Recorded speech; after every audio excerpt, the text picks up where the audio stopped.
ከቅርብ ጊዜ ወዲህ በሀገራችን በርካታ አድናቂዎችና ተከታይ ያላቸው ዝነኞች አሁን ላይ ጉዳቸው እየተጋለጠ ነው። ነገሩ እንዲህ ነው። በሀገራችን ከሚገኙ ዝነኛ አርቲስቶች ውስጥ የሚገኝ ሲሆን በጋዜጠኝነት ሙያ ላይ የተሰማራ በጣም ብዙ አድናቂዎችን ያፈራ ሰው ሲሆን ሶፎንያስ ሾው የሚል የራሱ ፕሮግራም ነበረው። የሰው ቀደም ባለው ዓመታቶች በኢቲቪ ወጣቶች መዝናኛ ፕሮግራም ያዘጋጀ ነበርና ዜና በማቅረብ የሚታወቅ ሲሆን በዛሬው ዕለት ጉዱ በአንድ ዩቲዩበር ሊጋለጥ ችሏል። ፈጣሪን ስናስቀይም ታግሶ አንድ ቀን መቀየሙ አይቀርምና ምንም እንኳን አርቲስቱ ዝነኛና ተወዳጅ ይሁን እንጂ አርቲስቱ ግብረ ሰዶም ሆኖ ባንድ ያልተጠበቀ ሚሴጅ ይፋ ሆነ።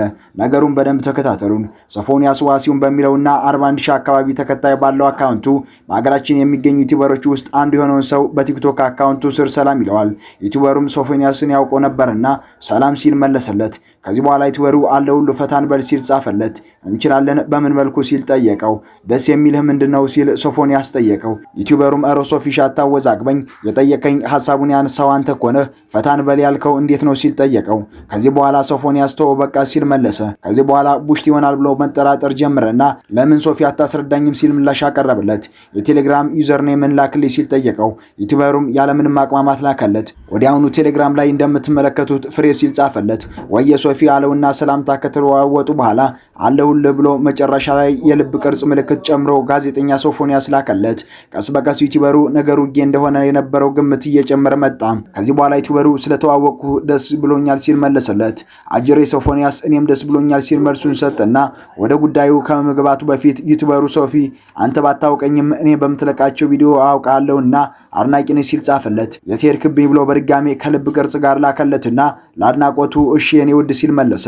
የግብረ ሰዶም ስራ የሚጸየፈውና ተቃዋሚ የነበረው ወጣቱ ዩቲዩበር ጋዜጠኛ ነኝ በሚል ህዝቡን ሲያታልል የነበረውን ሰው ለማጋለጥ ሳይፈልግ ማንነቱን ቀይሮ ማውራት ጀመረ። ማንነት ስላችሁ ዩቲዩበሩ ልክ የጌ አድናቂ እንደሆነና እንደሚያበረታታ ወይንም ደግሞ ባጭሩ ለማስረዳት ዩቲዩበሩ ጌ የሆነ መስሎ የሚጻጻፈውን መልእክት ሁሉ ስክሪንሾት እና የሚደዋወሉትን ሁሉ ሪከርድ ማድረጉን ተያያዘው። ሶፎንያስ ቀስ በቀስ እኔም የምሰራቸው ሾርት ቪዲዮዎችን መለከታለሁ ብሎ የልብ ቅርጽ ጨምሮ ላከለትና ወዲያውኑ ደግሞ ሰውነት ሄር ላይ ነው የሚል የቴሌግራም ቴክስት ከምትመለከቱት ኢሞጅ ጋር ላከ። ዩቲዩበሩም ምናልባት ሚሴጁን ሊያጠፋው ይችላል በሚል አንዳችም ሳይቀር የሚነጋገሩትን መልእክት ስክሪንሾት ማድረጉን ቀጠለ። የምትመለከቷቸውን ቴክስት ካወሩ በኋላ ቀስ ብሎ የደረት ጸጉር በተለይ ብዙ ነው ሲል ፍሬዘር በሚል አካውንቱ ከ100 ሺህ በላይ ተከታይ ያለው ሰው ጠየቀው። አስቡት፣ ወንድ ልጅ በዚህ መልኩ ሲጠይቀው ጀግናው ዩቲዩበሩ ቀስ ብሎ አዋልና ከእግሬ ጥፍር ጀምሮ መላው ሰውነቴ መላው አካላቴ ጸጉር ነው ሲል ምላሽ ሰጠው። በዚህ ሁኔታ ሲያወሩ ከቆዩ በኋላ ሶፎንያስ አንድ ቀን ዳስሰዋለሁ ሲል መልእክት ጻፈ። የምትፈልግ ከሆነ ምንም ችግር የለውም ሲል መለሰለት። እስከዚህ ደረጃ ዩቲዩበሩ የሚያወራው ስሙን በደንብ ለማረጋገጥና እውነት ጌ ነው ይሆን የሚለውን ጥያቄ ምላሽ ለማግኘትና ወዲሁን ለህዝብ ይፋ ለማድረግ ነበር። በዚህ ሁኔታ በጣም በርካታ ሊወራ የሚከብድና ከሃይማኖት የወጣ ነገሮችን እንደሚፈልግ ጋዜጠኛ ሶፎንያስ ተናገረ። እንገናኝ ሲል ለዩቲዩበሩ ጥያቄ ያቀረበለት። ዩቲዩበሩም እሺ ሲል መለሰለትና መላው ጓደኞቹን ወንድሙን ከአካባቢው ማህበረሰብ ጋር በመሆን እውነት እሱ ከሆነ ቀጥቅጠን እንገለዋለን ብለው የእርሱን መምጣት መጠባበቅ ጀመሩ። ከተወሰኑ ደቂቃ በኋላ ጋዜጠኛው መቀመጫን ፎቶ አንስቶ ለዩቲዩበሩ ላከለትና ያንተው እንዴት ነው? ረጅም ነው? ወፍራም ነው ወይንስ ቀጭን ነው ሲል ዩቲዩበሩን ጠየቀው። ዩቲዩበሩን ብዙ ነገር ካወራ በኋላና እሱን በኋላ ሳያለው ሲል ምላሽ ሰጠው። ከአዲስ አበባ መዲና አዲስ አበባ ወደ አዳማ ዩቲዩበሩ የሚኖርበት መክነፉን ተያያዘው።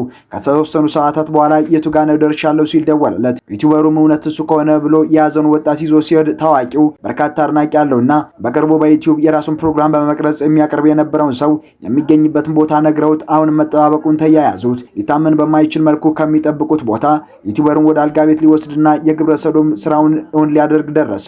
ከዚህ በኋላ ሶፎንያስ ተብሎ የሚጠራውና በጋዜጠኝነት ስም ዝናን ተጎናጽፎ በግብረ ሰዶም ስራ የተሰማራውን ሰው በያዙት ዱላ ከትክተው በመጨረሻ ሲለቁት እየሮጠ ሄደ።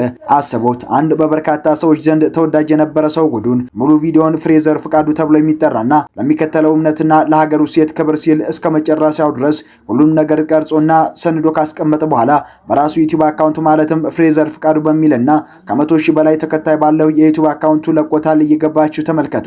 ለዩቲዩበር ፍሬዘር ፍቃዱ ታላቅ የሆነ ክብር አለን። ፈጣሪ እድሜና ጤናውን ይሰጥ ዘንድ ተመኘን። ሐሳባችሁን ኮሜንት ሴክሽን ላይ አጋሩን። እኛም በቻናላችን ጃይክ የስም መልእክታችን አስተላልፍ አዲስ ነገር ካለ የምናጋራችሁ ይሆናል። ለቻናላችን አዲስ ከሆናችሁ ሰብስክራይብ አድርጉ።